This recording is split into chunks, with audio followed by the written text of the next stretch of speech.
ጫካ ውስጥ አንድ ቤት ነገር ሰርተዋል። ግን ምን እንመለሳለን አሉ። ገንዘባችን ወስደዋል፣ መሳሪያ ይዘዋል፣ ገጀራ ይዘዋል። ምንም አማራጭ የለንም። አገሩን ያውቁታል። ሁሉ ነገር ኢዚ ነው ለነሱ። እኛ በእነሱ እጅ ነው ያለነው እና እንግዲህ በስደት ያለኋቸው ሰዎች ታውቁታላችሁ። በጣም ፓወርፉል ናቸው። መግደልም ይችላሉ። ምንም ችግር የለባቸው።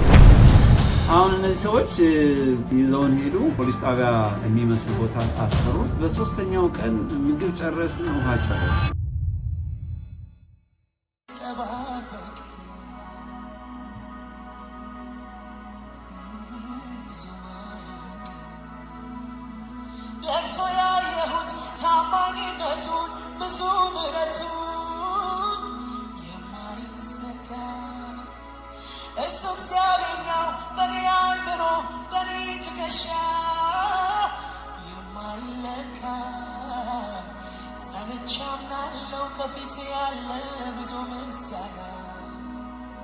ባቃተኝ ጉዳይ በከበበኝ ላይ ይወርዳል።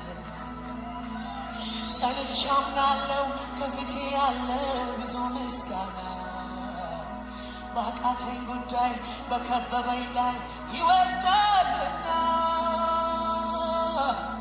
ያየኛል እኮ ልቤ ሲንሸራተት ያየኛል እኮ ሲያቅተኝ ዳገት መውጣት ያየኛል እኮ ሲብሰኝ ሰውን ለብቻ ያረግልኛል ሁሉንም ያዘን ዳርቻ ያየኛል እኮ ልቤ ሲንሸራተት።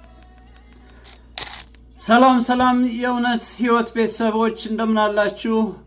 እንኳን ወደ ቻናላችን በሰላም መጣችሁ። ላለው የዚህ ፕሮግራም አዘጋጅና አቅራቢ ጌትሽ አዲስ ሰው ባላለው። ውድ የእግዚአብሔር ቤተሰቦች እንግዲህ እህታችን እግዚአብሔር ባርኳት እንዲህ አይነት ድምጽ ሰጥቷት እንግዲህ በዝማሬ ብዙዎቻችንን የደረሰች ይመስለኛልና ሳላስበው እንግዲህ በዚህ ሁኔታ ላይ በጣም በሚገርም ሁኔታ በጣም ብዙ ሰው ነው ይሄንን መዝሙር በጣም የወደደው። ጌታ ይባረክ። ስለ እህታችን ቅላጼ ሁላችንም የምናልፍበት የህይወት ገጠመኝ ስለሆነ ሁላችንም ሼር የምናደርገው ይመስለኛል እና እንግዲህ ለዚህ ቻናል አዲስ የሆናችሁ ጌትሽ አዲስ ሰው ባላለው እንግዲህ ከመርካቶ አውቶቡስ ተራ ተነስቼ እስከ ካናዳ ድረስ የተጓዝኩበትንም ታሪክ የምናገርበት ቻናል ነው ይሄ ቻናል። እንግዲህ እኔ ከኢትዮጵያ ስወጣ ክርስቶስን አሁን እንደማቀው አድለምበርም ማቀው እና ስለ እግዚአብሔር የነበረኝ ሐሳብ ኮምፕሊትሊ ሌላ ቦታ እንደነበርኩ አሁን ያሳየ ነገር ወንጌል ሲገባኝ ነውና አሁን ይሄ ወንጌል ከገባኝ በኋላ ግን ወጥቼ ስለ ህይወቴም ስለማንኛውም ነገር ስለ ክርስቶስ ስራ መናገር አለብኝ ብዬ ይሄንን ዩቲዩብ ከፍቻለሁ እና አሁን ምኖረው እንግዲህ ካናዳ ነው። እውነተኛ ታሪክ ነው የምናገረው። በተለይ ከመርካቶ አውቶቡስ ተራ እስከ ካናዳ ካልጋሪ ድረስ የኔ እውነተኛ ታሪክ ነው እና የኔ ታሪክ አይደለም፣ ክርስቶስ ነው ያሳለፈኝ።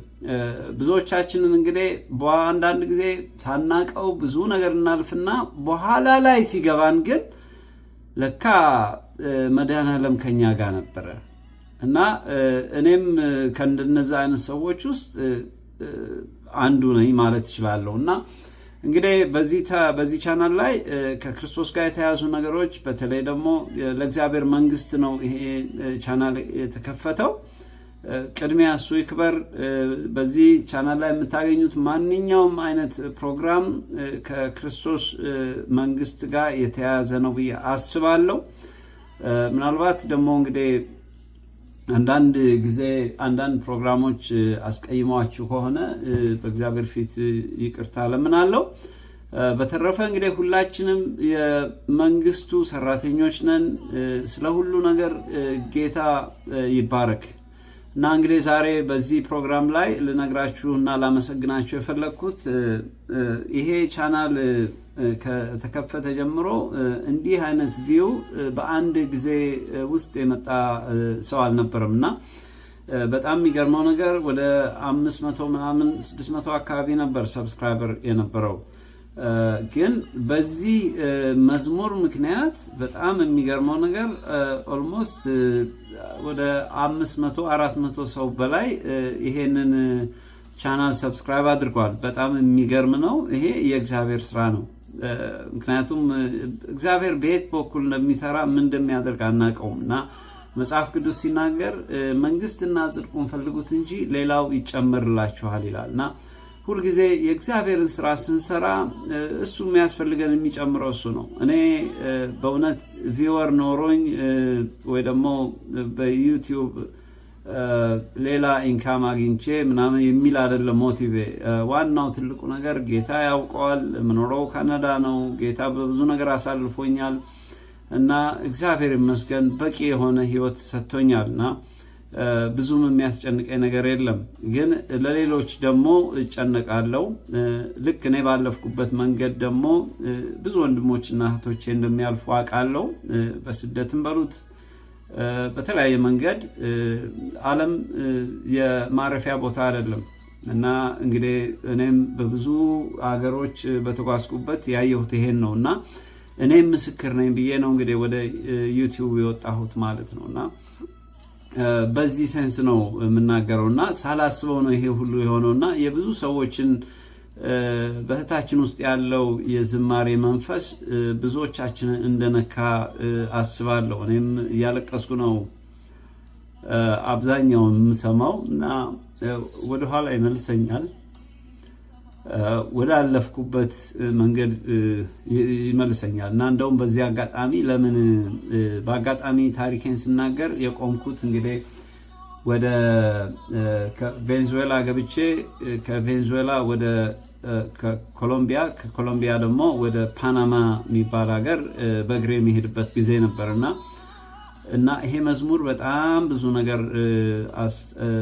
ነገር ተመልሼ እግዚአብሔር ያደረገልኝን ነገር እንደገና እንድቃኘው አደረገኝ። አንዳንድ ጊዜ ካለፋችሁ በኋላ እንደ ቀልድ ያለፋችሁትን ነገር እንደገና ሪዋይንድ ያደርጋል እግዚአብሔር መንፈስ። እኔ እኮ ነበርኩኝ፣ እኔ እኮ ነኝ ያሳለፍኩ ይላል።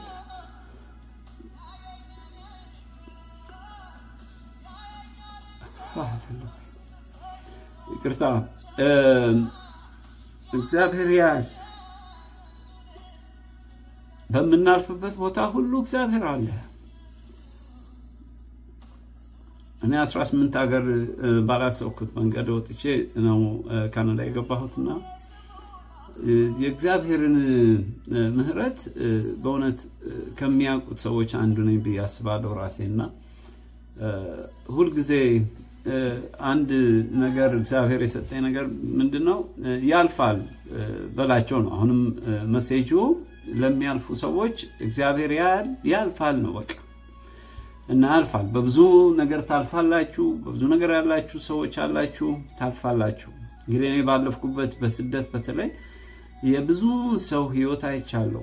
የብዙ ወንድሞቼን እህቶቼን ህይወት አይቻለሁ እና ያለፉ አሉ፣ እስካሁን ያሉ አሉ፣ ወደፊት የሚያልፉ አሉ እና ጌታ ለሁላችንም ይደርሳል። በጣም ደስ የሚለው ነገር በመጨረሻ ላይ ሁላችንም ባለ ድል እንሆናለን። ምክንያቱም ከሁሉ በላይ ኢየሱስ ክርስቶስ ከኛ ጋር ካለ መጨረሻ ላይ ሞትን ያሸነፈ አምላካችን ከኛ ጋር አለ። ስለዚህ በመታልፉበት ቦታ ሁሉ ጌታ አለ ማለት ነው። ስለዚህ እንግዲህ ሰብስክራይብ አድርጋችሁ ወደዚህ ቻናል የተቀላቀላችሁ እግዚአብሔር ይባርካችሁ። ሁሉ ለእግዚአብሔር ክብር ይሁን። ኮመን የሆነ የጋራ ንብረት አገር ነው ያለን። የኔ የሚባል ነገር የለም። መዝሙሩ የሁላችንም ነው። ቻናሉ የሁላችንም ነው። በቃ የኔ የሚለውን ትተን የኛ የሚለውን እንድንቀላቀል ነው ክርስቶስ የፈለገው። ስለዚህ በቃ እኔ አይደለሁም፣ እህታችን አይደለችም። በቃ ከሁሉ በላይ ጌታ ነው በየትኛውም መልኩ መክበር ያለበት እና ወደ ዛሬው ፕሮግራሜ ልሂድ። እንግዲህ ከዚህ በፊት ለማታውቁኝ ራሴን አስታውቂያለሁ። ጌትሽ አዲስ ሰው ነኝ። ጌትነት ምስጋናው ደረሰ ነበር ኦሪጂናል ስሜ፣ ግን የተለያየ ምክንያት አለው። ግን መጨረሻ ላይ ክርስቶስን ካገኘው በኋላ ግን ውድ አባቴን ጠየቅኩት፣ በህይወት አለ እና እንግዲህ እስከዛሬ ድረስ ባንተ ተጠርቻለሁ። ከዚህ በኋላ በክርስቶስ ብጠራ ቅር ይልሃል ወይ ስለው አይ ምንም ቅር አይለኝም፣ ያለፍክበት ነገር እኔ አይደለሁም ያሳለፍኩ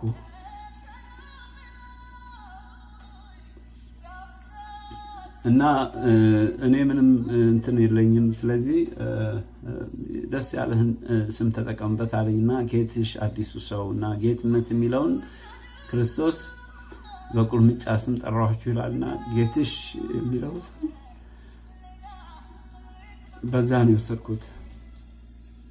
በጣም ይቅርታ እንግዲህ ይሄ መዝሙር በጣም ከባድ ነው እና በዚህ ምክንያት እንግዲህ ጌትሽ አዲስ ሰው ተብያለሁ። አዲስ የሆንኩት ያው ወደ ቆሮንቶስ ሰዎች ወንጌል ላይ ስታዩ ሰው በክርስቶስ አዲስ ከሆነ አዲስ ፍጡር ነው የሚለው እና ሰው ለዚህ ነው ጌትሽ አዲሱ ሰው ብዬ ራሴን የሰየምኩት። እውነተኛ ስሜ ነው፣ ፓስፖርቴም ላይ አለ እና ከሁሉ በላይ እንግዲህ ጌታ ይባረክ። እንግዲህ ዛሬ ወደ ዛሬው ፕሮግራም ስገባ በዚህ መዝሙር ነገሮች ተገጣጠሙ። እንግዲህ እንዳልኳችሁ እንግዲህ ወደ ቬንዙዌላ ተመልሼ ከዛ በኋላ ግን ከዚህ በኋላ በእግሬ መሄድ እንዳለብኝ የወሰንኩበት ጊዜ ነው ይሄ መዝሙር የወጣውና በአጋጣሚ እንግዲህ ከሱ ጋር ለምን ይሄኛውም ታሪክ በዚሁ አልቀጥልበትም አልኩ ማለት ነው። እና ይሄ ክፍል 16 ነው የራሴን ታሪክ የምናገረውና ሁሉንም እኔ አይደለሁም ያደረኩት ክርስቶስ ነው። ስለ ክርስቶስ ክብር ብላችሁ አዳምጡኝ። እና እንግዲህ ከዚህ በፊት እንደተናገርኩት እንትኑም ፕሮግራሜ እዛ ላይ አለ፣ ተከታተሉት። ግን ጀስት ዝም ብዬ ለመግቢያ እንዲሆናችሁ ብዬ እንግዲህ ወንድሜ ላደርስ ነው የወጣሁት። የመጀመሪያም ሁለተኛም ዲግሪ አለኝ። ኢትዮጵያ ውስጥ ለመኖር ነው ከህንድ ሀገር የመጣሁት። ህንድ ሀገር ነው የተማርኩት። ከዛ በኋላ ግን እግዚአብሔር በራሱ መንገድ ወሰደኝ። መጽሐፍ ቅዱስ ላይ እንግዲህ እግዚአብሔርን ቃል ስናነብ በሰው ልብ ውስጥ ብዙ ሀሳብ አለ ይላል። የሚጸናውና የሚሆነው ግን እግዚአብሔር የሆነው ነው ይላል። ስለዚህ እኔም የገባኝ በኋላ ነው እና እኔም ያሰብኩት ህይወት አይደለም፣ ያላሰብኩት ህይወት ነው። ወንድሜን አድርሼ ልመለስ ከዛ በዛው ወጣው በዛው ቀረው ማለት ነው። ባጭሩ ይሄ ነው እንግዲህ። ደቡብ አፍሪካ ገባው በኋላ ነው በእውነት የእግዚአብሔር መንፈስ ምን ማለት እንደሆነ የገባኝ እና ከደቡብ አፍሪካ ወደ ብራዚል ሊሄድ ኤርፖርት ላይ ተያዝኩኝ። ከዛ በኋላ ሰው ተይዤ እስር ቤት ልገባ ስል የኢሚግሬሽኑ ቺፍ ጋር ወሰዱኝ እና ሰውየው የነጭና የደቡብ አፍሪካ ጥቁር ክልስ ነው እና እንግዲህ ደቡብ አፍሪካ የነበራችሁ ሰዎች ታውቃላችሁ ወይ ደግሞ የሰማችሁ ታውቃላችሁ። ደቡብ አፍሪካ ምንም ነገር ሳታደርጉ ያለ ጉቦ ምንም የሚሆን ነገር የለም እና በፍጹም ባላሰብኩት ሁኔታ ሰውየው ጋር ይዘውኝ ሄዱ። በቃ በህይወት ዘመኔ እንደዛ ቀን ድንጋጤ ወድቆብኝ አያውቅም። ምክንያቱም 7 ዓመት ቆይቻለሁ። ሁሉ ነገር ሸጬ በቃ ደቡብ አፍሪካ መጨረሻ እንትኔ ነው ብዬ ነበር ሄድኩት እና መጨረሻ ላይ ግን ይሄ ሰውዬ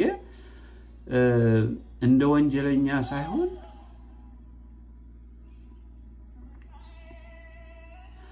ልክ ክርስቶስ ብዙ ነገር አጥፍተን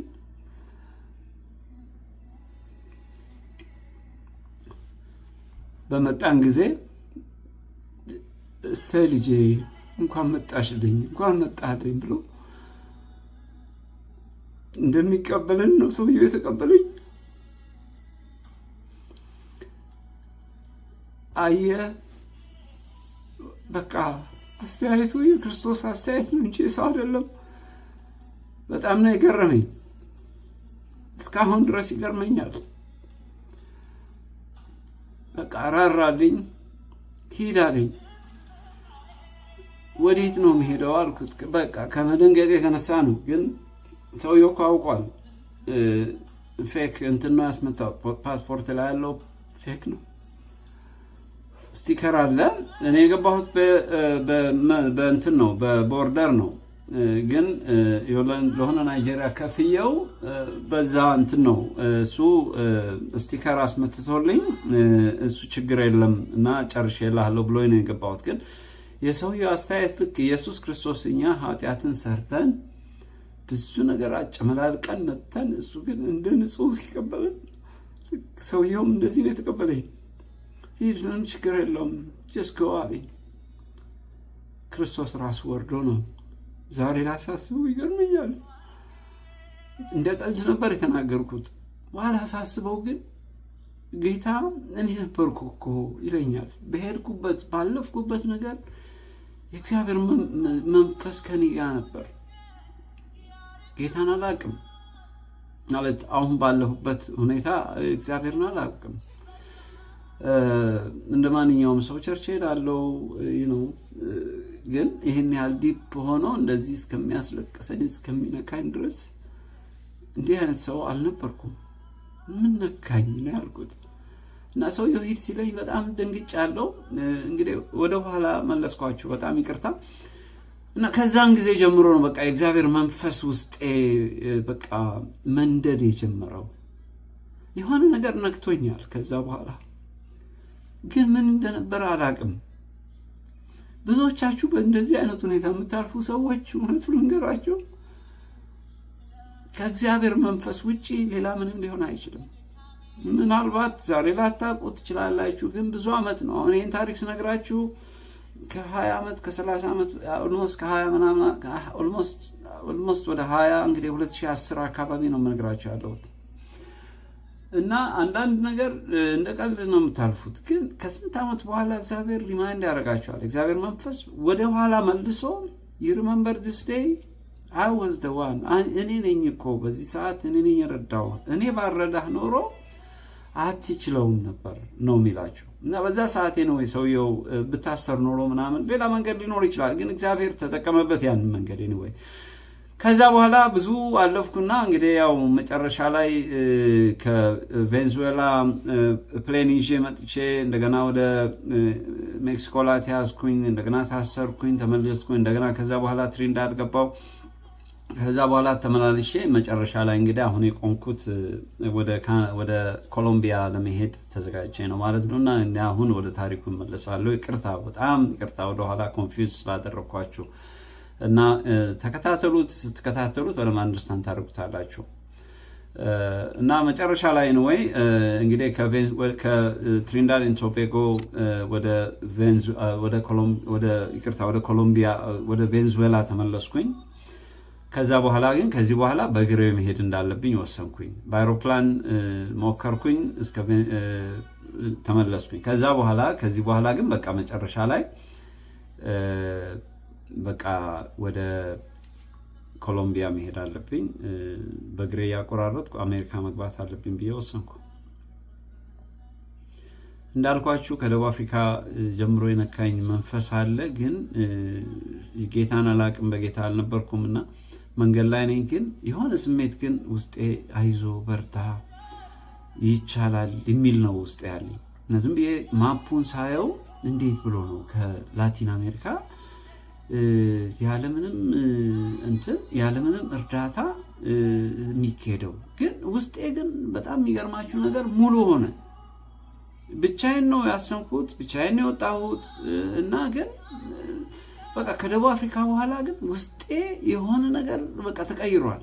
ግን የእግዚአብሔር መንፈስ እንደሆነ ራሱ አላውቅም ነበር። ግን ውስጤ ግን ደስ የሚል ስሜት ይሰማኛል፣ አይዞ በርታ የሚለኝ እና ይሄ ኮንፊደንስ ሰጥቶኝ ከዛ በኋላ ብዙ ነገሮችን አደረግኩና አሁንም በእግሬ በቃ ከኮሎምቢያ ፓናማ፣ ከፓናማ ኮስታሪካ እንደዚህ መሄድ እችላለሁ አልኩ። እና እንግዲህ ከማፑን ሳየው ከቬንዙዌላ ወደ ኮሎምቢያ ብሎም ደግሞ ወደ ፓናማ ለመጓዝ ጃንግል አለ ማለት ጥቅጥቅ ያለ እንትን አለ። እና እንግዲህ በዓለማችን በጣም ትልቅ ደን የሚባለው ኤሪያ ማለት ነው። እንግዲህ አማዞን ሲባል ሰምታችሁት ታውቃላችሁ ብዬ አስባለሁ። እንግዲህ አማዞን ትልቁ በዓለማችን በጣም በደን የተሸፈነ ቦታ ነው እና 4 ሀገሮች ናቸው ሼር የሚያደርጉት እና በኮሎምቢያም ያልፋል ማለት ነው ይሄ አማዞን የሚባለው። እና አሁን የማሳያችሁም እንትን በእንደዚህ ጫካ ውስጥ ነው ያለፍኩት ልላችሁ ብዬ ነው ይህንን ፒክቸር ማሳያችሁ። እና እንግዲህ እኔ ካለፍኩ በኋላ ነው አንዳንድ ጊዜ ሳስበው ዛሬ ከስንት ዓመት በኋላ እንስሶች አሉ ወይ እዚህ ጫካ ውስጥ ነበሩ ወይ ብዬ ሳስብ በጣም የሚገርማችሁ ነገር ብዙ እንስሶች ነበሩ። ብዙ እንስሶች ናቸው ያልኳችሁ። ለምሳሌ ጃጓር የሚሉት እንደ ነብር አይነት ነበር። እና እንግዲህ ይሄ ነው ጫካው፣ ይሄ ነው እንግዲህ ቀጥታ ከቬንዙዌላ ትጀምሩታላችሁ እስከ ፓናማ እስክትጓዙ ድረስ በጫካ ውስጥ ነው የምትሄዱት። እና እግዚአብሔር ባይሆን ኖሮ በእውነት እንዴት ማለፍ ይቻላል? ዛሬ ላይ ሳስበው እኮ ይገርመኛል። በዛ ሰዓት ብዙ እግዚአብሔር በጣም የሚገርማችሁ በምታልፉበት ሰዓት ማደንዘዣ ይሰጣችሁና ፔኑን እንዳሰሙት ያደርጋል። አይገርምም? ማደንዘዣው ሲወጣ ነው በኋላ ላይ ነው የምታውቁት። እንዴ ይሄ ሁሉ አልፌዋለሁ፣ ይሄ እንደዚህ አልፌያለሁ ነው የምትሉት። እና በጣም የሚገርም ነው። እና እንግዲህ ወሰንኩኝ ወደ ቬንዙዌላ ለመሄድ ከቬንዙዌላ ወደ ኮሎምቢያ ለመሄድ ወሰንኩኝ። እንግዲህ ብዙ ጊዜ ጎረቤት አገሮች ስለሆኑ ቬንዙዌላ እና ኮሎምቢያ ማፑን ስታዩ ታውቁታላችሁ። የተጓዙት አንድ አይነት አገሮች ስለሆኑ ሁለት እንትን ያላቸው አገሮች ስለሆኑ በፕሌን ነው መጀመሪያ በአውቶቡስ ነው የሄድኩት እስከ ቦርደር ድረስ ማለት ነው። ካራካስ ማለት የቬንዙዌላ ዋና ከተማ ነው። ከቬንዙዌላ ዋና ከተማ ወደ ኮሎምቢያ እንትን ጋር መሄድ ነበረብኝ። እንግዲህ እነዚህ ጫካ ውስጥ ያሉትን ነው ማሳያችሁ። በዛ ሰዓት እንግዲህ ምን አይነት እንስሳ እንዳለው ሁሉ አላቅም ነበር በእውነት። እንግዲህ አስቡት እንግዲህ ይሄ እንትን ሁሉ አለ አነር እንደ ነብር አይነት እንትን ማለት ነው። እና እነዚህ ሁሉ እንስሶች ነበሩ በጫካ ውስጥ በእንደዚህ አይነት ሁኔታ ስናልፍ ማለት ነው። እና ዛሬ ላይ እንግዲህ እስቲ ማስታወሻ እንዲሆን ብዬ ነው ይሄን ፒክቸር ያወጣሁት። እና የሚሄዱ ልጆች ፈለግኩኝ፣ አብረውኝ ሊሄዱ የሚችሉ ሰዎች ካሉ። ምክንያቱም ጫካውን ሳየው ብቻዬን በጣም ከባድ ነው። ስለዚህ ምናልባት ወደዛ የሚያስቡ ሰዎች ካሉ ብዬ ሳፈላልግ ከደቡብ አፍሪካ እና ከኬንያ የመጡ እንደኔው እንደዚህ ያቆራረጡ የሚሄዱ ሰዎች አገኘሁኝ። እና ግማሾቹ ኤርትራኖች ናቸው፣ ኢትዮጵያኖችም አሉበት። እና ከነሱ ጋር ተገናኘው። ልጆቹን አላቃቸውም፣ ግን ያው እንግዲህ አንዳንዴ መንገድ ላይ አውቃለሁ አላቃታለሁ የሚባል ነገር የለም። አንድ እንደሆነ መንገዳቸው አንድ ከሆነ ሁላችሁም አንድ አይነት ሰዎች ናችሁ ማለት ነው። እና አብረን መሄድ እንትን ተነጋገርን፣ ቀጠሮ ያዝን። ከዛ በግሩፕ ሆነን ሄድን። ምክንያቱም ብዙ ጊዜ እንትን የሚያሳልፉን ሰዎች ይሄ አስጨዳጅ ይባላሉ። ወይ ደግሞ እንግዲህ እንስሶቹንም እያያችሁ እንድትሄዱ ብዬ ነው ወይ እንትን ያልኩት።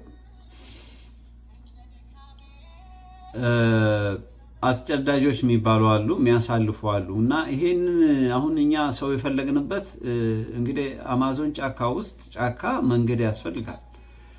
ሌላውን ዝም ብሎ መሄድ ይቻላል፣ ግን ጫካው በጣም ጥቅጥቅ ያለ ነው፣ በጣም ከባድ ነው። ስለዚህ የግድ የሚያውቅ ሰው ካላሳለፋችሁ በስተቀር በጣም ከባድ ነው። ስለዚህ በዚህ ሁኔታ ላይ ያለውን ነው ሌላ ሰዎችን እንግዲህ የሚያሳልፉ ሰዎችን የሚያሻግሩ ሰዎችን መፈለግ የሚያስፈልገው ማለት ነው። እና 7 ነን ይመስለኛል እንግዲህ ቁጥሩን ካልተሳሳትኩ 7-8 እንሆናለን። ኤርትራኖች አሉ ብያቸዋለሁ፣ ኢትዮጵያኖች አሉ።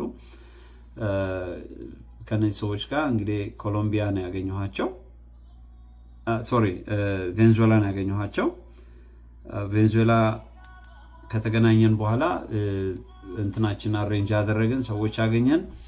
ከዛ በኋላ ያ ሰው ምን አለን እንግዲህ ጉዟችን 4-5 ቀን ሊፈጅ ይችላል። ስለዚህ ለጉዟችን የሚያስፈልገውን ነገር ነገረን። ቦቲ ግዙ አለን፣ አንድ ትልቅ ቦቲ ምክንያቱም ረግረግ አለው እንትኑ ዝናብ አለ በየ5 ደቂቃው ነው የሚዘንበው።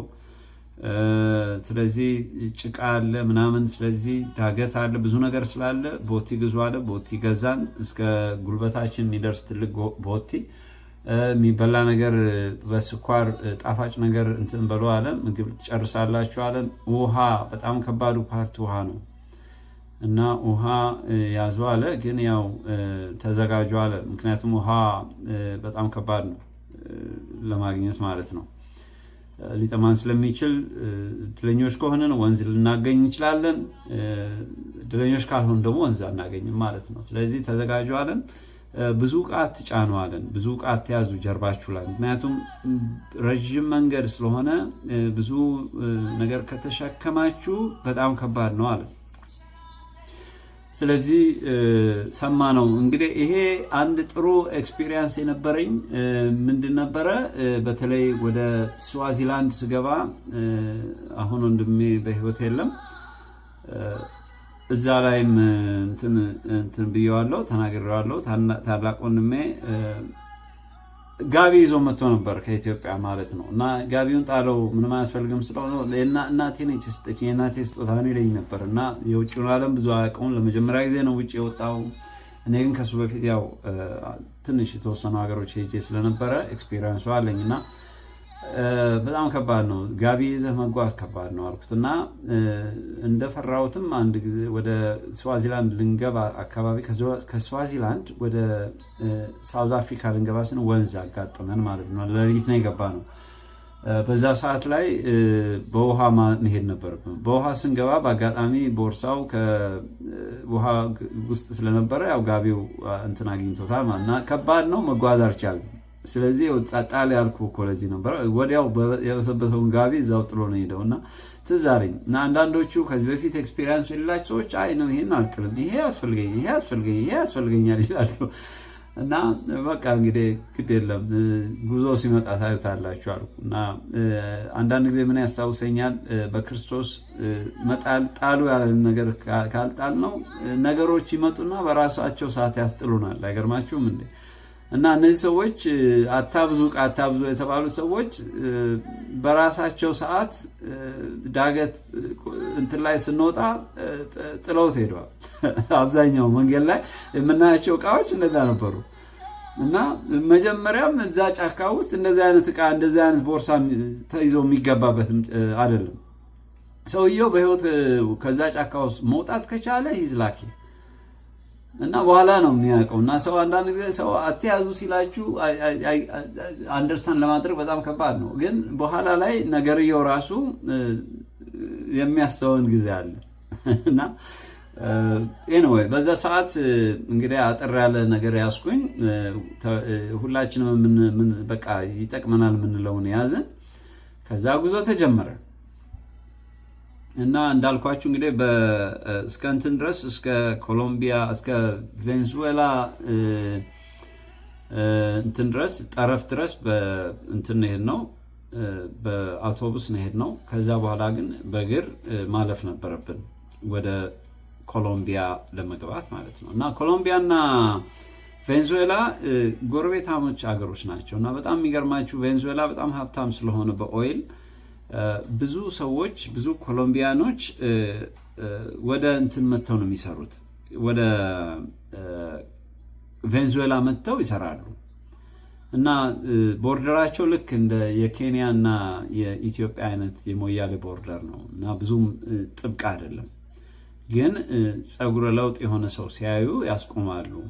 ስለዚህ ያው ብዙ ጊዜ ቦርደር ሳልፍ ያው ሌሊት ላይ ነው ብዙ ጊዜ የምናልፈው። እና አንዳንዴ ደግሞ እንደዚህ ሰው የሚበዛበት ከሆነ ደግሞ አሪፍነቱ ተቀላቅለን መሄድ እንችላለን። የሚገርማችሁ ኮሎምቢያኖች አብዛኛው ኮሎምቢያኖችም ጥቁሮች አሏቸው። ስለዚህ ብዙም እንትን አላለም። ኮፍያ ነው ገዛን፣ ኮፍያ አድርገን ልክ እንደ ኖርማል እንትን አለፍን ማለት ነው። እና እንደዛ ሆነን ነው ወደ ኮሎምቢያ የገባ ነው ማለት ነው። ኮሎምቢያ ገባን። ከኮሎምቢያ በኋላ እንግዲህ ወደ ፓናማ መጓዝ ነበረብን ማለት ነው። እና ትልቁ ከባዱ ፓርት ከኮሎምቢያ እስከ ፓናማ ድረስ የምንጓዘው መንገድ ነው። ምክንያቱም የአውቶቡስ የለም፣ ምን የለም። ቅድም እንዳልኳችሁ የአማዞን ጃንግል ያለው እዛ ነው። ጫካ ነው፣ ሙሉ ለሙሉ ጫካ ነው። ሰዎቹ እንትን ይዘዋል፣ ገጀራ ይዘዋል። እና እነሱ በገጀራው እንትኑን እየመቱ መንገድ እያስከፈቱ ነው የሚሄዱት። እና በጣም ጥቅጥቅ ከማለቱ የተነሳ ማለፍ ሁሉ አትችሉም። በቃ ልብሳችሁን ይይዛል እንትኑ ምናምን እንደዚህ ነው። እና እነሱ ግን ያለፉበት መንገድ እየፈለጉ ሰው ያለፈበት መንገድ እየፈለጉ ነው የሚያሳልፉን ማለት ነው። እና ተዘጋጁ አሉን። እንግዲህ የመጀመሪያው ጊዜ ጀመርን። ዝናብ፣ ኃይለኛ ዝናብ ይዘንባል። ከፍተኛ ተራራ አለ፣ እንትን አለ። በቃ ጫካ ስለሆነ ሜዳውን አታዩትም። ሜዳ ስለማታዩ እንትኑ ዳገትና ቁልቁለቱ አይታወቅም። እና መውደቅ አለ፣ መነሳት አለ። ሁለት ሰዎች ናቸው እንግዲህ እኛን የመሩን። እና ከፊት ያለው ሰው እና ከኋላ ምናልባት ሰው ደክሞ እንዳይቀር ከኋላ ደግሞ አንድ ሰው አለ ማለት ነው። እና እነዚህ ሰዎች ኮሎምቢያኖች ናቸው። እና ከተያዙ ያው በጣም ትልቅ ክራይም ነው፣ ትልቅ ወንጀል ነው። ስለዚህ እነሱም በጣም በጥንቃቄ ራሳቸውን ሸፍነው ነው፣ መሳሪያ ያላቸው። እና ይሄ ያልኳችሁ እንግዲህ ያው ገጀራው እንትን የሚቆራርጡበት ነው ማለት ነው። እንደዛ ነው የሚያሳልፉን። እንደዛ ተጀመረ። መጀመሪያ አካባቢ ያው ስናየው ነገሩ የሚቻል አይመስልም። በጣም በጣም ከባድ ነው፣ ረግረግ ነው። አንዳንዱ መንገድ በቃ አንዳንዱ ቦታ እግራችን ቦቴያችን ይገባል። ቦቴያችንን ለማውጣት ታግለን ነው። በቃ ከትንሽ ምን ልበላችሁ ከ7 ሰዓት በኋላ ለቅሶ ሆነ። በቃ አንዱ እንትን ይላል፣ አንደኛው እንደዚህ ይላል፣ አንደኛው እንደዛ ይላል። በጣም ከባድ ሆነ። እና በዚህ አይነት ሁኔታ እንዴት ነው 5 ቀን 4 ቀን 6 ቀን የምንጓዘው? እና አይታወቅም እንግዲህ እንትኑ ሊረዝም ይችላል፣ ሰዎች ሊኖሩ ይችላሉ ምናምን። ምንም አንፕሬዲክተብል ነው። ምንም ፕላን የተደረገ ጉዞ አይደለም ጉዞ ራሱ። ስለዚህ ቀጥታ አንድ ገብተናል፣ መቀጠል ነው። እና አንዱም እንግዲህ እህታችን መዝሙር ላይ ስትዘምር በእኔና በሞት አንድ እርምጃ ቀረ ብሎ ዳዊት የተናገረው ሳኦል ሲያባረው ሲያሳድደው፣ እኔም እንግዲህ ሁለተኛ ጊዜ ነው እንደዚህ አይነት ስሜት ሲሰማኝ ማለት ነው። እና በእውነት በዚህ ጃንግል ላልፍ እችላለሁ፣ ልናልፍ እንችላለን። በጣም ከባድ ነው። በጣም የሚገርመው ነገር ከኛ ጋር የነበሩ ልጆች አብዛኛዎቹ በእድሜያችን ከኛ ያንሳሉ። ሁለታችን ብቻ እኔና አንድ ልጅ አሁን ሲያትል አለ፣ ኢሳያስ ይባላል። እኔና እሱ ብቻ ነን በእድሜ አትሊስት በዛ ሰዓት እንግዲህ 40 ዓመት አካባቢ ሆነኛል። እንግዲህ ይህን ታሪክ ምነግራችሁ 20 ዓመት ምናምን ሆነዋል። 40 ዓመት አካባቢ ደርሰን ሌሎቹ ከኛ በጣም በእድሜያቸው በጣም እንትን ናቸው። እና አንዳንድ ጊዜ ያው ጥንካሬውም አለ ምናምን። እኛ ግን እየተንደፋደፍን ነው እኔና ልጁ። እና ለመጀመሪያ ጊዜ በእውነት ማርጀቴን ራሱ በቃ የራሴን ሰውነት የታዘብኩበት አጋጣሚ ነበር ይሄ ጉዞ። እና ለምን ሁለቱ ባቴ በቃ ደም መጥፋት ጀመረ። በተለይ እንትን ስንደርስ ሳየው በቃ በደም ተጨማልቋል። ምክንያቱም እንደዚህ ረዥም መንገድ መሄጃ አላቅም። ስለዚህ ያለመደው ስለሆነ ሰውነቴ ሌሎቹ እንጆ አድርገውት ሊሆን ይችላል። ግን እኔና አንድ ኢሳያስ የሚባል እኛ ብዙ ጊዜ ወደኋላ ነበር የምንቀረው። እና እድሜ ለካ አንዳንድ ጊዜ ሰው ያረጀን አይመስለንም። ግን በጣም የሚገርማችሁ ሰውነታችን የሆነ ቦታ ላይ ዳገት አልወጣም ሲለን ነው የምናውቀው። እና እዚህ ላይ እንደውም መዝሙሩ ላይ ታይኛለህ እኮ ዳገቱን ስወጣ ምናምን የሚለው እንትን አለ። እና እሱ በቃ እዛ ነው የወሰደኝ። እና በእንደዚህ አይነት ሁኔታ ላይ ያለን እንዳልኳችሁ ተጀመረ። ረሃብ አለ፣ እንትን አለ። የመጀመሪያው ቀን ብዙ አልተሰማንም። እንዳልኳችሁ ከ5 ከ6 ከ7 ቀን በኋላ ላይ ሰዓት በኋላ ለቅሶ መጣ። አንዱ እንትን አለ፣ አንዱ ይሄን ይላል፣ አንዱ ያንን ይላል። ከዛ ያው መዘግየት መጣ። ስለዚህ ምንድነው አናርፍም ወይ? የቱ ጋር ነው የምናርፈው ምናምን እና ሰዎቹ ደግሞ ቶሎ እኛን አድርሰው ለሌላ ቢዝነስ መመለስ ስላለባቸው እኛን ቶሎ ነው የሚያስቸኩሉን። ስለዚህ አካሄዳቸው በጣም ኃይለኛ ነው። እኛ ደግሞ በጣም ደክሞናል። ቀስ ብለን ነው መሄድ የምንፈልገው። እነሱ ደግሞ አካባቢውን ያውቁታል። ሲረግጡ እንትን ነው። እኛ ስንረግጥ ስንወድቅ እንደገና ሲያነሱን ምን ስንል በቃ እንደዚህ ጉዞ ተጀመረ። እንዳልኳችሁ በጣም በጣም በጣም ከባድ የሆነ ከምነግራችሁ በላይ በጣም ከባድ የሆነ ጉዞ ነበር። የመጀመሪያው ቀን የሆነ ቦታ ላይ ደረስን። ጫካ ውስጥ አንድ ቤት ነገር ሰርተዋል እና የነሱ የመጀመሪያ ዲስቲኔሽናቸው እዛ ነው። እዛ ገባን። በግሩፕ ስለሆንን ምንም ችግር አልነበረንም። በቃ ድካም አለ፣ ለቅሶ አለ፣ እንትን አለ። የመጀመሪያውን ቀን አልተሰማንም። ከዛ ሁለተኛ ቀን እንደዚሁ በእንደዚሁ አይነት ሁኔታ ተጓዝን ማለት ነው። ዝናብ አለ እንዳልኳችሁ፣ መውደቅ አለ፣ መነሳት አለ። የድካሙን ነገር አታስቡ፣ እንትን አትበሉት። እግራችን በቃ ብዙዎቻችን አባብጧል። በቃ ምንም ኤክስፔክት ከምናደርገው በላይ በጣም ተጎዳ ነው። በጣም የሚገርመው በእንደዚህ አይነት ጉዳት ላይ እያለን ግማሽ አካባቢ ነው ይመስለኛል፣ ወይ ደግሞ የተወሰነ አካባቢ ነው ወደ ፓናማ ልንደርስ ስንል የሚያሳዝን ነገር ገጠመን። ምንድነው የሚያሳዝን ነገር ገጠመን ያልኳችሁ? አጠገባችን የነበረው አንዱ የሚመራን ሰው ወደቀና ትንሽ ተጎዳ እና ጉዳቱ ትንሽ እግሩ እንትን ብሏል መሰለኝ። ትንሽ እግሩ ወለም ብሎታል እና ለመሄድም በጣም አስቸግሮታል። ግን ደግሞ በኋላ ላይ ስናስበው ደግሞ ሲስተም ነው የተጠቀሙበት እና መመለስ ፈልገዋል። መመለስ የፈለጉበት ምክንያት ሁለት ነው። አንዱ ወዴት ነው የሚመለሱት? ወደ ቬንዙዌላ ማለት ነው። እንግዲህ ወደ ቬንዙዌላ ማለት ነው። ከዚህ በኋላ ልንያዝ ስለምንችል ብለው እንትን ሊያደርጉን ሞከሩ ማለት ነው። እና ከዚህ በኋላ ማለፍ አንችልም። ከዚህ በኋላ የሰው እግር ያረፈበትን ቦታ እያያችሁ ተጓዙ እና ሰው ያረፈበት የሰው መንገድ እየፈለጋችሁ ተጓዙ ሲሉን በቃ የዛን ጊዜ በቃ ምድር ብትውጠን ደስ ባለን። እንኳን አይደለም እነሱ ሄደው እነሱም እያሉ በጣም ከባድ ነው። እና ከዚህ በኋላ እንግዲህ እነሱ ሲወስዱን ቤት አለ፣ የሆነ ቦታ ነው የሚያሳድሩን። አሁን እኛ ምንም የምናውቀው ነገር የለም። እነዚህ ሰዎች እና አንዱ የተጎዳው ኮምፕሌን አደረገ። በቃ ከዚህ በኋላ በእግሬ መሄድ አልችልም፣ ስለዚህ የግድ እዚህ ቦታ ሆኜ ነው እርዳታ ማግኘት የምችለው ምናምን አለን ማለት ነው። እንግዲህ ምንም ማድረግ አልቻልንም። ከዛ እንግዲህ አናስገድዳቸው። እነዚህ ሰዎች መሳሪያ ይዘዋል። ኦልሬዲ ገንዘባችንን ተቀብለዋል። ውላችን እስከ ፓናማ ድረስ ሊያደርሱን ነው። ፓናማ የሚቀጥለው ከኮሎምቢያ ቀጥሎ ያለ አገር ነው።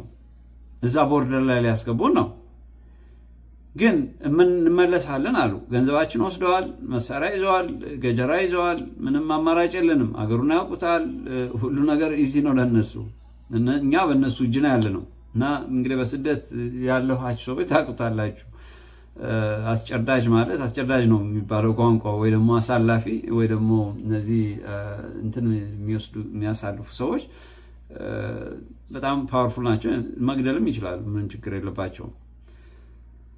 ስለዚህ ምንም ነገር የለም። በሁላችን ተጨቃጨቀ ምናምን። መጨረሻ አልሰሙንም። መጨረሻ ላይ ትንሽ እንደተጓዝን እንግዲህ ከ3 ቀን በኋላ ይመስለኛል ጥለውን ሄዱ። በቃ ዓለም ተገለበጠብን። ማናውቀው ጫካ ውስጥ ነው እነዚህ ሰዎች የተውን። ጫካ ውስጥ ምን ይኖር አናቅም። ዛሬ ላይ ሳየው ነው ኢቭን ራሱ እነዚህ አይነት እንስሶች ራሱ እንዳሉ ያወቅኩት። እንኳን እግዚአብሔር ደግሞ በዛ ሰዓት ጌታ ይባረክ አለማሳየቱም ደስ ይላል። ምክንያቱም እንስሶች እንዳሉ ብናቅ ደግሞ በጣም ከባዱ ፓርት ደግሞ እሱ ነበረ እና ብዙ አይነት እንስሶች ነበሩ እና በእንደዚህ አይነት ሁኔታ ላይ ሰዎቹ ተውን ማለት ነው፣ ጥለውን ተመለሱ። ስለዚህ እኛ ምንድነው መንገዳችን መሄድ ነበረብን ማለት ነው። ስለዚህ እርስ በራሳችን እንጣላለን፣ እርስ በራሳችን አንደማመጥም። አንዳንድ ጊዜ እንደማመጣለን፣ አንዳንድ ጊዜ አንደማመጥም። በጣም ከባድ ነው። ስለዚህ አንዳንዴ በዚህ ጋ ነው እዚህ ጋ በዛ ጋ በዚህ ጋ በዛ ጋ በዚህ ጋ በዚህ ጋ በዛ ጋ እንባባላለን እና በሶስተኛው ቀን ምግብ ጨረስን፣ ውሃ ጨርሰናል፣ ምግብ ጨርሰናል። ከዚህ በኋላ እንግዲህ በጣም ትንሽ ነው የሚቀራችሁ ብለውን ነው እነሱ የነገሩን ማለት ነው። ግን ምን ያህል እንደቀረን እኛ ምንም የምናውቀው ነገር የለም። በዛ ሰዓት ወዴት እንደምንገባ ምን እንደሚሆን የምናውቀው ነገር የለም እና ድካም አለ፣ ረሃብ አለ። በዛ ላይ ደግሞ የምንሄድበትን አለማወቃችን ደግሞ እሱም ደግሞ በጣም ከባዱ ፓርት ያደከመንም አንዱ እሱ ነው። ከዛ በቃ ምንም አማራጭ የለንም፣ እየተከተልን እንሄዳለን። አንዳንድ ከኛ በፊት ያለፉ ሰዎች አንዳንድ ዕቃ የሆነ ቦታ የሆነ ነገር ጥለው በቃ በዚህ ጋ ነው እየተባባልን መጓዝ ጀመርን። አሁን እንግዲህ መንደር ያለበት ሰው ያለበት ቦታ እንኳን መድረስ ብንችል ያላኪ ነው ያልነው። በቃ መትረፍ የምንችለው እንደዛ ሲሆን ነው። ምግብ የለም፣ ውሃ ከባዱ ፓርት ውሃ ነው የጠማን። በጣም ከባድ ፓርት ውሃ ነው። አልቻልንም። በጣም ከበደ። መነጋገር ሁሉ አልቻልንም። በቃ ከዛ በኋላ በምልክት ሁሉ ነው መነጋገር የጀመርነው። አሁን እንደዛ ሄድን፣ ተጓዝን። አንዱ ከባዱ ፓርት ደግሞ መሸ። ሊመሽ ሲል ከኛ ጋር የነበሩ ልጆች በእድሜያቸው ትንሽ እንትናቸው ብያቸዋለሁ። ከኛ በእድሜ ትንሽ ስለነበሩ በፍጹም ጫካ ውስጥ አናድርም አሉ እና የሆነ ሰፈር የሆነ እንትን ካላገኘን አናረገውም አሉ። ስለዚህ የሆነ ነገር እስክናገኝ ድረስ መጓዝ አለብን አሉ።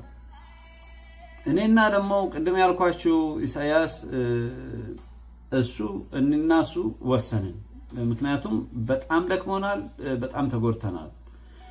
ስለዚህ ይቅርብን ተባባል። ስለዚህ አልቻልንም።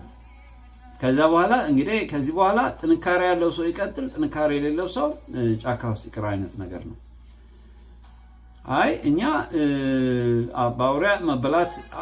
ባውሪያ እንበላም፣ ስለዚህ እንቀጥላለን አሉ ሌሎቹ። ከዛ እኛ አልቻልንም። እኔና ያልኳችሁ ኢሳያስ አልቻልንም፣ ደከምን። በቃ ምንም ከአንድ እርምጃ መራመድ አልቻልንም። በቃ የመጨረሻ ጉልበታችን ተሟጠጠ፣ አልቻልንም። ከዛ ነገርኩት፣ ስማ አልኩት፣ ምንም ማድረግ አንችልም፣ እኔም ደክሞኛል። በቃ ስለዚህ ልክ እዛው በተቀመጥንበት ነው በቃ የተቀመጥነው ማለት መሸ፣ አልቻልንም። በቃ የሚመጣውን ለመቀበል ሬዲ ሆነን አሁን እንዳልኳችሁ እነሱ ጥለውን ሄዱ። እኔና ኢሳያስ አሁን ሲያት ነው ያለው ብያቸዋለሁ። እሱ ሁለታችን ብቻ ቀረን። ከዛ ባትሪ ይዘናል፣ ባትሪ አለ፣ እንትን አለ፣ ያዝነው ነገር አለ። መጨረሻ ላይ እሱ የመጨረሻ ጭላጭ የሆነች ውሃ ይዞ ትንሽ ውሃ ነበረች እና እሷን በውሃ ቦትል ነው የጠጣ ነው። ሶሪ በክዳኗ ነው። በክዳኗ እሱ አንድ እንትን አለ፣ እሱ እንትን አለን፣ ትንሽ እንትን አደረግን። በቃ ውሃ ጥም ሊገለ ነው። ከዚህ በኋላ ምንም የምናደርገው ነገር የለም። በቃ የምንተኛበት ቦታ ለመፈለግ እንኳን አቅም አጣን። በእውነት በጌታ ፊት ነው የምነግራችሁ። መጨረሻ ላይ በተንትን ባልንበት ያዝነውን ነገር ይዘን በቃ መተኛት። እንግዲህ የደከመው ሰው እንዴት እንግዲህ ውሃ ላይም ከመተኛት ወደ ኋላ አይልም እና ልክ እንደዛ ነው የሆነው። ዛሬ ላይ ሳስበው እንደዛ ነው እና በጣም የሚገርም ነገር በእንደዛ አይነት ሁኔታ ላይ ያለን ማታ መሸ፣ ጨለመ። እንዳልኳችሁ ሌላው ግሩፕ ጥሎን ሄደዋል። ከዛ እሱ እኔ ልቤ በጣም የሚገርመው ነገር በእውነት ራሴን ከፍ ላደርግ አይደለም፣ የእግዚአብሔር መንፈስ ነው እየነገርኳቸው ያለሁት። በጣም በኮንፊደንስ ነው እና አሁን እሱ ትንሽ የሆነ ነገር ኮሽ ባለ ቁጥር ባትሪ ይዘናል ሁለታችንም፣ ብልጭ ያደርጋል ቶሎ። ከዛ ምን አለኝ፣ ስማ አልኩት፣ አሁን እንደው አውሬ ቢመጣ እንደው ዲዩቲንክ አሁን ሮጠ ምናመልጥ ይመስልሃል አልኩት። እኔ በቃ በመጨረሻ ተስፋ በቃ ምክንያቱም ምንም ጉልበታችን እንጥፍጥፍ አድርገን የጨረስነው፣ ምንም 5 ሳንቲም ጉልበት የለንም፣ ምንም የምናደርገው ነገር የለም። ከዛ እሱ የሆነ ነገር ኮሽ ሲል እንትን ይላል። ከዛ ይኸውልህ አለኝ፣ ከኢትዮጵያ ተባረው ወደ ኢትዮጵያ ነው ያደገው፣ ተክለ ሃይማኖት አካባቢ ነው ያደገው እና በኢትዮጵያና በኤርትራ ጦርነት ምክንያት ነው ወደዛ የላኩት ይመስለኛል፣ ወደ ኤርትራ እና ከዛ ነው ወደ ደቡብ አፍሪካ ምናምን የመጣው እና ሲነግረኝ አባቴ አስመራ ያለ አለ ከአስመራ ትልቅ መኪና ሲነዳ መንገድ ላይ መኪና ተበላሽቶበት ጅብ ሊበሉት መጥተው ልክ መብራቱን ሲያበራባቸው ይሮጣሉና ጅብ ፈሪ ነው ይላል። አሁን እሱ በሱ እንትን በቃ ጅብ ነው ያለው፣ ያ አይነት እንትን አለው። ስለዚህ ሁልጊዜ ኮሽ ባለ ቁጥር መብራት ያበራና እንትን ይላል። ከዛ አየህ ይሄን እኮ ማድረጋችን እኮ በጣም ይጠቅመናል። ምክንያቱም አውሬዎች ጥሩ እውነቱን ነው፣ በጣም ትልቅ ነው። እኔ ደግሞ በጣም ከመድከማችን የተነሳ አይደለም ምን አይነት አውሬ ነው ምንድን ነው ምናምን ለማለት አይደለም ምንም አቅሙም የለንም። እዛ ስማ አልኩት፣ እንዴት እንደመጣልኝም እግዚአብሔር ብቻ ነው የሚያውቀው። እጁን ያዝኩና እንጸልይ አልኩት።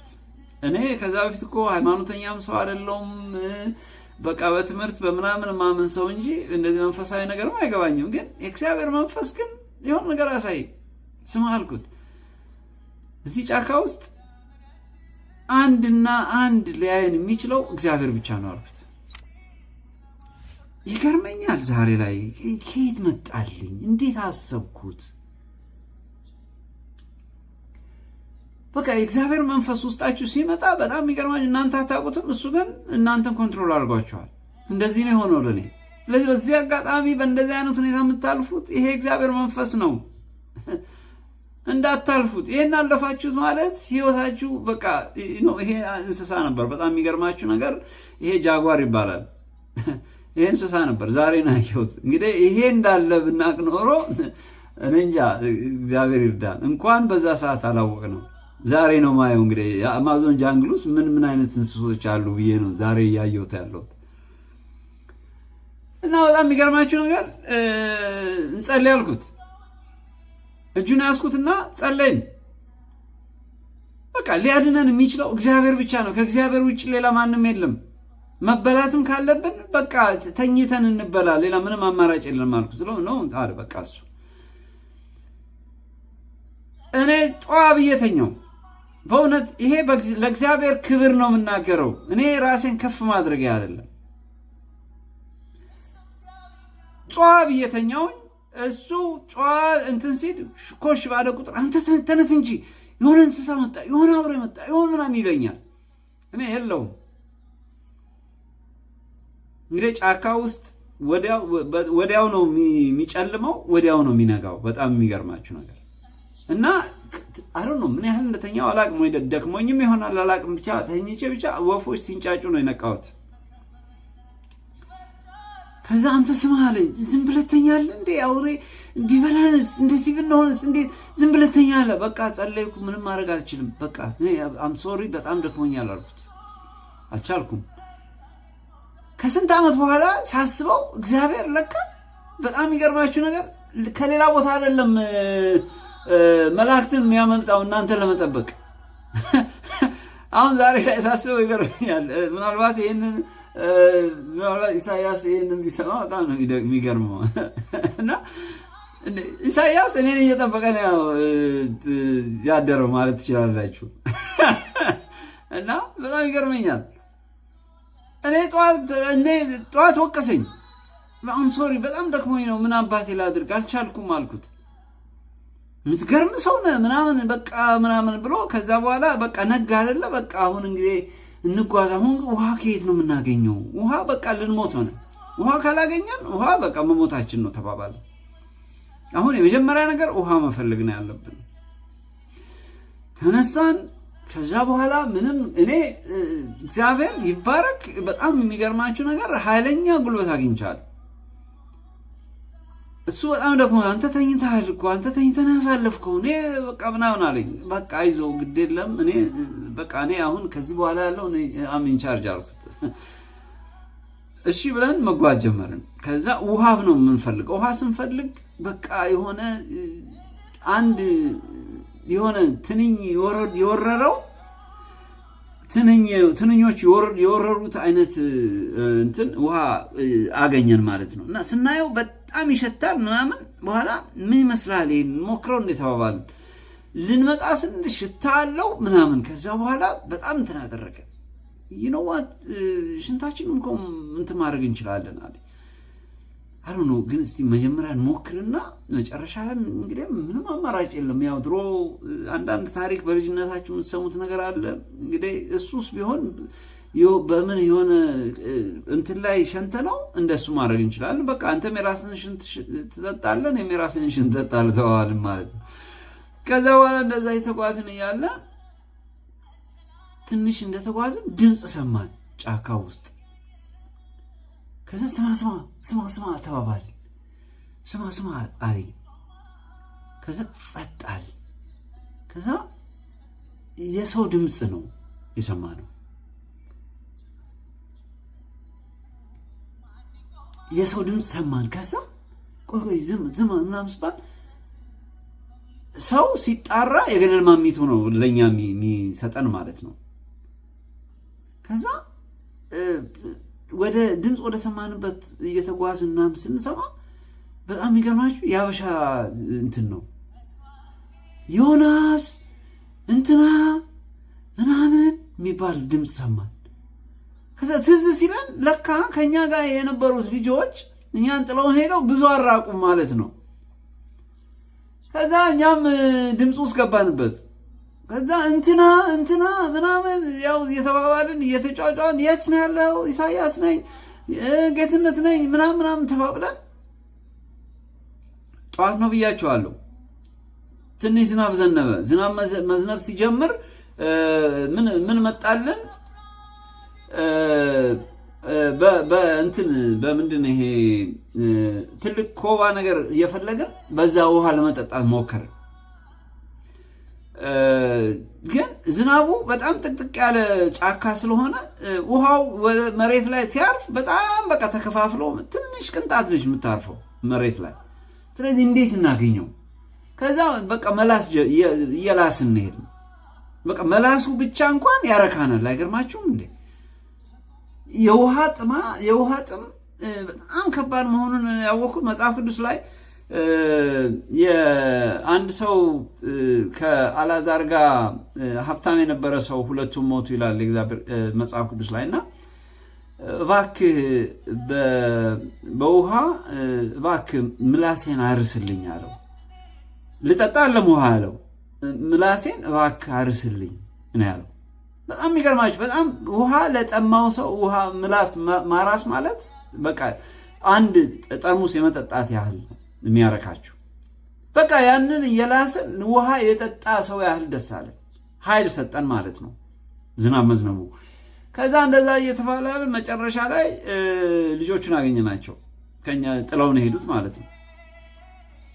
የሚገርማችሁ እነሱ ሲነግሩን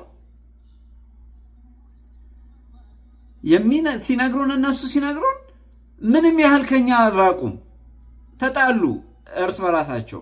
አንዱ እንሂድ አለ፣ አንዱ ማደር አለብን አሉ። ጨለመ፣ በጨለማ ምንም ማየት አንችልም፣ ስለዚህ ብንተኛ ነው የሚያዋጣን አሉ። ከዛ እሱ ላይ ደግሞ ተጣሉ። አንደኛው ዛፍ ላይ ወተን ነው ማደር ያለብን አለ።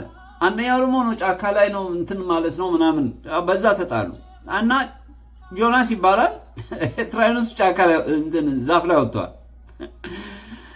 ዛፍ ላይ ወጥቶ እሱ ተኝተዋል እዛ ዛፍ ላይ። እንትን ያሉት ደግሞ መሬት ላይ፣ ያልቻሉት ደግሞ መሬት ላይ ናቸው ያሉት። እና በጣም የሚገርማችሁ ነገር ምንም ያህል አልቆየንም አሉ እነሱ ሲነግሩን። ወዲያው አውሬ መጣባቸው። አውሬ ሲመጣባቸው ሁሉም ተበታትነዋል። እንዳልኳችሁ ዮናስ በጣም ኃይለኛ ልጅ ነው። ኢንጂነር ነው፣ እንደውም አስታውሳለሁ። ኢንጂነሪንግ ተማሪ ነው፣ ኢንጂነር ይመስለኛል። ኢንጂነሪንግ ተማሪ ነው እና በጣም ብልሃተኛ ልጅ ነው። ሳየው በጣም እንትን ነው ብዙ ጊዜ እና እሱ ጫካ እንትን ላይ ዛፍ ላይ ወጥተዋል። ሌሎቹ ግን የሮጡ ተበታትነው፣ አንደኛው እንትን ጋር ነው ያደረው፣ አንደኛው ምናምን እንደዚህ ተበታትነው እና ጠዋት ላይ ለካ የሚጠራሩት ስለተበታተኑ እየተጠራሩ ነው የሚገናኙት ማለት ነው። ስለዚህ ሲጠራሩ ነው እኛ የሰማነው ማለት ነው። በኋላ ነው ታሪካቸውን የነገሩን ማለት ነው። አያችሁ፣ እኛን ግን ግፈኞች ናችሁ፣ እኛን ጥላችሁን ሄዳችሁ፣ እነዚህ ሽማግሌዎች ናቸው ብላችሁ ጥላችሁን ሄዳችሁ፣ ይኸውላችሁ እናንተ ግን እንደዚህ ተበታተናችሁ፣ አዎ የእናንተ ግፍ ነው እንደዚህ ያደረገ ምናምን አሉ እና እንደዛ ተቀላለድን ማለት ነው። እና ዮናስን አገኘ ነው። እሱ ጫካ ላይ እንዴት እንትን እንዳላሳየን በጣም የሚገርም ነገር ነው። ራሱን በገመድ አስሮ ጫካ ላይ እንቅልፍ እንዳይወስደው በእንትን አስሮ ከግንዱ ጋር አስሮ ነው ያደረው። እና አዊሽ የዛ ጊዜ እንትኑ ቢኖር አክሰሱ ቢኖር እንትኑ ራሱ ባነሳው፣ ግን ስቲል አምሮ ይስጣል ኤኒዌይ። እና በእንደዛ አይነት ሁኔታ ተገናኘን እላችኋለሁ። አሁን ከተገናኘን በኋላ ዋናው ለሁላችንም ቻሌንጅ የሆነው ውሃ ጥም ነው። ውሃ ጥም ገሎናል። ውሃ ጥም ነው፣ ውሃ ነው የምንፈልገው። እና አሁን ተበታትነን ውሃ እንፈልግ፣ በአንድ በኩል አንሂድ። አሁን አካሄዳችን ለውሃ ነው። ስለዚህ ውሃ ከጠጣም በኋላ ነው ከዛ በኋላ መሄድ ያለብን ተባባልን። ከዛ እሺ ተባባልን። አንደኛው በዛ ጋር ሲሄድ፣ አንደኛው በዚህ ጋር ሲሄድ፣ በዛ ጋር ሲሄድ፣ እንዴት ነው አዲስ ነገር አለ? የውሃው ጉዳይ እንዴት ነው? ምንም ነገር የለም። ምንም ነገር የለም። ያለንበት ቦታ በጣም ጫካ ስለሆነ በጣም ተራራ ላይ ነው ያለነው። እንግዲህ ሜዳ ሲሆን ተራራና ቁልቁለቱን ታዩታላችሁ። በጫካ የተሸፈነ ከሆነ ግን በቃ you don't see nothing፣ ምንም የምታዩት ነገር የለም።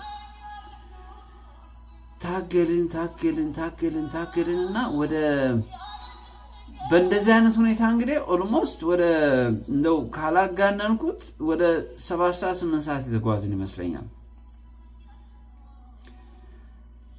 ከዛ ተጉዘን ለካ ጫካ ላይ ነው ያለነው። ልክ እንደተጓዝን ጨረስ ነው ተራራ ላይ ነው ያለነው እና ጨረስ ነው።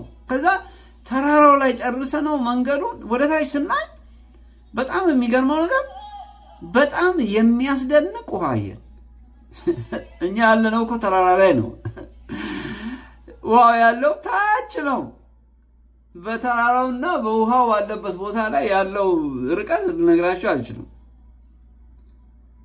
ማን ነው ርቀቱን የሚያየው? እንዴት እንደወረድን እግዚአብሔርና እኛ ብቻ ነው፣ በቃ እግዚአብሔር ብቻ ነው የሚያውቀው። እንደ ቀልድ የጀመርነው ነገር ለካ በጣም ርቀት አለው። ከተራራው እስከ ታች ውሃው እስካለበት ድረስ እንዲህ በቀላሉ የሚወረድ ቦታ አይደለም። በዛ ፍጥነት እንደ ቀልድ አንዱ ሲጀምረው እኛ ሮጠ የምንደርስበት መስሎናል። ለካ ረጅም ኃይለኛ እንትን አለው። ከዛ ያን ቁልቁለት ተው በቃ ተፈነካክተን በቃ መጨረሻ ላይ የደረስነው በቃ እንዴት ልነግራችሁ አልችልም። በቃ ከጦርነት ላይ የተረፈ ቁስለኛ ነው ውሃ ላይ ደረስ ነው። ግን በጣም የሚገርማችሁ ነገር ያ ሁሉ ፔን ማናችንም አልተሰማንም፣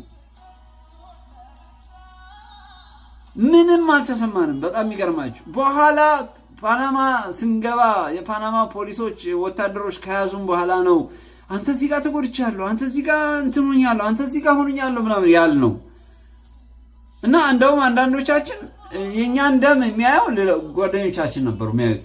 አንተ እዚህ ጋር ተፈንክተሃል፣ እዚህ ጋር እየደማብህ ነው የተባባል ነው። ውሃውን እንደ ከብት ነው የጠጣ ነው። ተኝተን በደረታችን ነው የጠጣ ነው። ማይ ጉድነስ እስካሁን ድረስ እንግዲህ 10 ምናምን ዓመት ሆኖታል። ግን እንደ ትላንትና ነው የሚታየኝ። በጣም የሚገርማችሁ ነገር እንደ ኢየሱስ ያለ እንደ እግዚአብሔር ያለ ማን አለ? ኦ ሃሌሉያ! ይሄንን እንግዲህ በዓለማዊ ቻናል ነበረ በኪዲ ላይ ነበር የተናገርኩት እና አንዳንድ ጊዜ ጌታን ማያውቁ ሰዎችን ለመናገር ብዬ በእውነት እንደዚህ በነፃነት አልነበረም። እንደውም በኋላ ላይ ነው አዲስ ቻናል የከፈትኩት የኢየሱስ ክርስቶስ የፍቅር ንጉሥ ቻናል ብዬ የከፈትኩት ይሄን ቻናል እና ለምን በቃ ኢየሱስ ክርስቶስ እግዚአብሔር ያያል፣ እግዚአብሔር አለ አለ። ስለዚህ ይሄንን ጌታ የሰጠኝ ሌሎችን ላጽናናበት እንጂ ለኔ እንዳልሆነ የሚገባኝ በኋላ ነው። እንግዲህ ከዛ ሁሉ አልፌ ነው አሜሪካ ነው ጌታን የተቀበልኩት። አስቡት እንግዲህ። ግን ከዛ በፊት የእግዚአብሔር መንፈስ ውስጤ በደንብ በቃ ቁጭ ብሏል እና በእንደዛ አይነት ሁኔታ ወደ ታሪኩ ልመለስና ከዛ በእንደዛ አይነት ሁኔታ ውስጥ እንግዲህ እየጠጣን ያለ እየጮህን በቃ እና ደግሞ ውሃው ምን አይነት ውሃ እንደሆነ ታውቃላችሁ? የሚያሰምጥ አይደለም። ለመጠጥ እንደሚመች ተደርጎ በጣም ኩልል ያለ ነው። በጣም ደግሞ በጣም እንትን የሆነ ማለት ማያሰምጥ በጣም እንዴት ነው ይሄ ምንጭ አላለ ዝም ብላችሁ እንትን የምትሏት ዝናብ ሲዘንብ የሚይዘው እንደሱ አይነት ነው እንጂ ይሄ ውሃ አይነት ይሄ እንትን አይነት አይደለም። በቃ ጌታ ሲያመቻች እኮ የሚገርም እኮ ነው።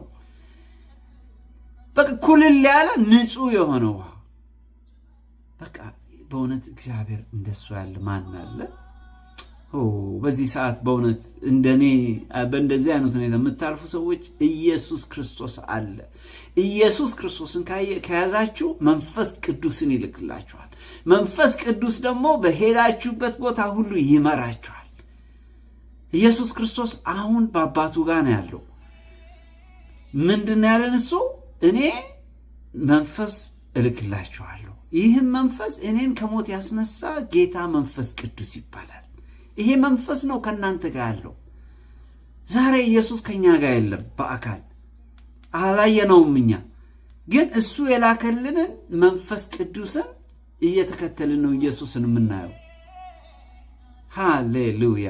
እና ይቅርታ ወደ ስብከት ተመለስኩባችሁ፣ በጣም ይቅርታ። ከዛ ልክ እንደዚህ እየጠጣን እያለ ለካ የሚገርማችሁ ነገር ኮሎምቢያንና ፓናማን የሚያለያየው ይሄ ወንዝ ነበር። አያችሁ፣ እግዚአብሔር ሲሰጥ የሚያስፈልገን የሚሰጠናል። እንግዲህ ውሃ ነበረው የፈለግነው አለ። ከውሃ በላይ ደግሞ ኮሎምቢያ ፓናማ መግባታችንም አላወቅነውም። ለካ የሁለቱ ቦርደር ነበር። ያ ማለት ደርሰናል ገብተናል ማለት ነው። እንግዲህ መጨረሻ ላይ ልክ እንደዛ እየጠጣን እያለ ለካ ምኖች አይተውናል ማለት ነው። የፓናማ ዜጎች አይተውናል። እንግዲህ ብዙ ጊዜ በተለይ ቦርደር ላይ ስታልፉ ቦርደር ከተማ ውስጥ ያሉ ሰዎች መንግስት ይነግራቸዋል። እንደዚህ አይነት ሰዎች ቢገቡ ጸጉረ ልውጥ የሆኑ ሰዎች ሲገቡ ኢንፎርም አድርጉ ይሏቸዋል። ይሄ ቬንዙዌላም አይቼዋለሁ፣ ትሪንዳድም አይቼዋለሁ። ትሪንዳድ ቶቤጎ ስገባ በቦት ስንወርድ ያየሁትም ነገር ይሄ ነው። ስለዚህ በጣም ጥንቃቄ ማድረግ አለባችሁ በዛ ሰዓት። ስለዚህ እነዚህ ሰዎች ኢሚዲየትሊ ምንድን ነው ያደረጉት? ለፖሊስ ነው የደወሉት። ስለዚህ ፖሊሶች ለካ እኛ ቀና ስንል ኦልሬዲ ተከበናል፣ በጠረፍ ጠባቂዎች ማለት ነው። በጠረፍ ጠባቂዎች ተከበናል። ማይ ጎድነስ! ለምን እዛው አይገዱንም? ምክንያቱም ኦልሬዲ ከሞት ያመለጥን ሰዎች ነን። ምንም አልደነገጥንም። ምንም እንትን አላልንም። እንደውም ጭራሽ እንደ እንትናችን ምናቃትን ስፓኒሽ መናገር ጀመርን። ያው እንግዲህ ስትቆዩ ትንሽም ቢሆን ቋንቋ ትለምዳላችሁ የምትቆዩበት ቦታ። እኔም እንግዲህ ኦልሞስት ወደ 2 ዓመት አካባቢ ቆይቻለሁ ወደ ቬንዙዌላ። ስለዚህ ትንሽ ሞክራለሁ፣ እሰማለሁ በአብዛኛው እና ከዛ እንደውም እነሱን አነጋገርናቸው። እነሱ እንግሊዝኛም ይችላሉ ስፓኒሽም ይችላሉ፣ ግን በአብዛኛው እንግሊዝኛ ነው የሚችሉት ፓናማ። እና በዚህ ሁኔታ ላይ ያለን ተከበብን እንዳልኳችሁ። ሲያዩን በጣም አዘኑ፣ ምክንያቱም ቆሳስለናል ምናምን። ከዛ በኋላ አዘኑ። የሚገርማችሁ እንትኖችም አሉበት፣ ከአፍሪካ የተወሰዱም እንትኖች አሉበት፣ አፍሪካ የሚመስሉም እንትኖች አሉበት። ስፓኒሾችም ናቸው፣ የአፍሪካም ዝርያ አላቸው። አሁን እነዚህ ሰዎች ይዘውን ሄዱ። ፖሊስ ጣቢያ የሚመስል ቦታ አሰሩን። ግቢ ነው። ከዛ ግቢ በቃ ልክ ይሄ ከጦርነት የመጣ ሰው የሚታከመው ያህል ሰዎች እንትና መጡልን። ከዛ አንዳችን ጭንቅላታችን አንዳችን እግራችን እና እኔ ሱሬን ስከፍተው እና እንትኔን ሳየው በቃ ሁለቱ እንትኔ እስከ ባቴ እስከ ጉልበቴ ድረስ በቃ የለም። ቆስሎ እስከ ስንት ቀን ድረስ ያሰቃይ ነበር። እስከ ስንት ጊዜ አሰቃይቶኛል። ሃሌሉያ ኢየሱስ። ይቅርታ። እና እነዚህ ሰዎች አጠቡልን፣ እንትን አደረጉ። ምግብ እንግዲህ አቀረቡልን። እዛን ጊዜ የበላነው ምግብ እኔ እስከዛሬ ድረስ በህይወቴ አይቼው በቃ በጣም የሚገርም ነገር ነው። በቃ እግዚአብሔር እንዴት እንትን እንዳደረገ በእነሱ ቤት እስር ቤት ነው ያለነው እንትን ነው፣ ግን በጣም በሚገርም ሁኔታ ተንከባከቡን። የሚገርማችሁ ፓናማ እግዚአብሔር ይባርካቸው። እና በእንደዚህ አይነት ሁኔታ እንግዲህ ፓናማ ገባን። ከዛ በኋላ ያለውን እንግዲህ በሚቀጥለው ፕሮግራም ቀጥላለሁ። በጣም በእውነት እየታገልኩ ነው ታሪኬን ለመናገር የፈለግኩት። በተለይ ይሄ መዝሙር በጣም ረበሸኝ። ለአንድ ሳምንት ያህል በቃ ፓናማ ጫካ ውስጥ ነው ያለሁት ማለት እችላለሁ። እና በእንደዚህ አይነት ሁኔታ ላላችሁ ጌታ ያያችኋል። በእውነት እኔ እንዳልኳችሁ እንግዲህ ብዙ አይነት ቦታ ላይ ልክስ ያለው ዱባይ ነበርኩኝ። በዚህ ሰዓት ብዙ እህቶቼ በተለይ አረብ ሀገር ብዙ አይነት ህይወት እንደምታሳልፉ አውቃለሁ፣ ይገባኛል። ብዙ ፕሮግራም ሰርቻለሁ። ከሁሉ በላይ ኢየሱስ አለ። ኢየሱስ እሱን ከተቀበላችሁ መንፈስ ቅዱስ ይልክልናል። ኢየሱስ በአባቱ እቅፍ ነው ያለው፣ ያየናል። ምንድን የላከልን ያላችሁ እንደሆነ መንፈስ ቅዱስ። በሱ ስናምን መንፈስ ቅዱስ ይባላል። ጌታ መንፈስ ቅዱስ ደግሞ በምንሄድበት ቦታ ሁሉ የሚመራን እሱ ነው። ይችላል፣ ያደርጋል። የኔ አይቻልም፣ እኔ ብዙ ዓመት ነው ልትሉ ትችላላችሁ። እኔ ከኢትዮጵያ ከወጣሁ 26 ዓመት ሆኖኛል። ምናልባት እግዚአብሔር ከረዳኝ የእግዚአብሔር ፍቃድ ከሆነ ብንኖር መጋቢት ላይ ነው ኢትዮጵያ ለመጀመሪያ ጊዜ መሄደው ከ26 ዓመት በኋላ። ስለዚህ ይሄን ሁሉ የምናገረው ምንድነው? ለእናንተ መጽናናት እንዲሆናችሁ ነው። እኔ አይደለሁም ያደረኩት፣ እግዚአብሔር ነው። ስለዚህ ከሱ ጋር ከተጣበቀን እንግዲህ እኔ አሁን ዛሬ ካናዳ ገብቻለሁ። ታሪኬን ነው የምናገረው። ግን ካናዳ መግባቴ ሳይሆን የሰማያዊው መንግስት ክርስቶስ ሰጠኝ። ለዚህ ነው ከመርካቶ ካናዳ እስከ ካልጋሪ ብዬ የጀመርኩትን መጽሐፍ ታሪክ ወደ ሰማያዊ ነገር የቀየርኩት እና ስደት እስከ ሰማይ ብዬ ነው መጽሐፉን ጽፈው። ምናልባት እግዚአብሔር ፍቃድ እንግዲህ መጽሐፉን ጽፋለሁ ብዬ አስባለሁ እና የሚመረቀው እንትን ላይ መጋቢት ላይ ኢትዮጵያ ስገባ ነው ብዬ አስባለሁ። እንግዲህ ጌታ ይባርካችሁ። ኢየሱስ ክርስቶስ ጌታ ነው። ሁላችንንም በዓለም ዙሪያ ሁሉ አይኑ ከኛ ጋር ነው። ምንም እንዳይመስላችሁ፣ ምንም ብናልፍበት ነገር እንደምንም እየቆጠርን ነገ እሱ ሪስኪው እንደሚያደርገን እሱ ካለንበት ነገር እንደሚያወጣን እያሰብን እንድንኖር በጌታ ፍቅር እለምናችኋለሁ። ስላዳመጣችሁኝ አመሰግናለሁ። እንግዲህ ከዚህ ከተወደደው ከእህታችን መዝሙር ጋር ተዋቸዋለሁ። እንግዲህ ጌታ ኢየሱስ ይባርካችሁ። በሚቀጥለው ደግሞ በሌላ ፕሮግራም እስከምንገናኝ የህይወት እውነት ቻናል ሚዲያ ነው ይሄ። እንግዲህ ያስተናገርኳችሁ ጌትሽ አዲስ ሰው እባላለሁ። መልካም ጊዜ ሁላችሁ ብዬ ሰናበታችኋለሁ።